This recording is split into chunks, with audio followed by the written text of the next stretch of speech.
ঢাকার ব্যস্ত শহর থেকে একটু অন্যরকম স্বাদের খোঁজে যদি বের হতে চান, তাহলে চলে আসুন ইমরান ভাইয়ের ভাইরাল পিনিক জাল মুড়ির দোকানে। এখানে শুধু মুড়ি না, প্রতিটা মাখায় আছে আলাদা এক অনুভূতি, আলাদা এক ঝাল আর স্বাদের বিস্ফোরণ।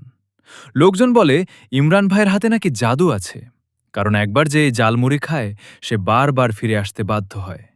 মুখে দিলেই প্রথমে ঝাক্কা, তারপর টক, তারপর সেই অসাধারণ টেস্ট। এক কথায় পুরাই আগুন। বোম্বাই মরিচ দিয়ে যত ধরনের স্পেশাল জালমুড়ি আছে তার অনেকগুলোই ইমরান ভাইয়ের নিজস্ব আবিষ্কার। আর প্রতিটা মুড়ির নামও এক একটা ভাইরাল। এখানে পাবেন ব্রেকআপ জালমুড়ি, খাইলেই পুরন প্রেম মনে পড়বে। কানসা গরম জালমুড়ি, ঝালের তাপে কান পর্যন্ত গরম হয়ে যাবে। বুক ফাটা জালমুড়ি, এতটাই ঝাল চোখে পানি চলে আসবে। প্রেমিক প্রেমিকার জালমুড়ি, এক প্লেটে দুইজনের ভালোবাসার ঝাল মাখা গল্প।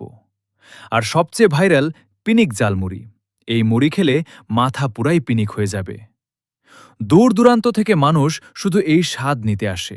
বন্ধুদের আড্ডা, প্রেমিক প্রেমিকার সময় কাটানো কিংবা পরিবারের সাথে মজার খাওয়া, সবকিছুর জন্য পারফেক্ট জায়গা ইমরান ভাইয়ের জালমুড়ি। তাই ভাইরাস থেকে বের হয়ে ভাইরাল হওয়ার দিকে আসুন। চলে আসুন ইমরান ভাইয়ের কাছে, খাওয়া দাওয়া করুন আর উপভোগ করুন আসল জালমুড়ির রাজত্ব। একবার খাবেন, তারপর বারবার আসবেন।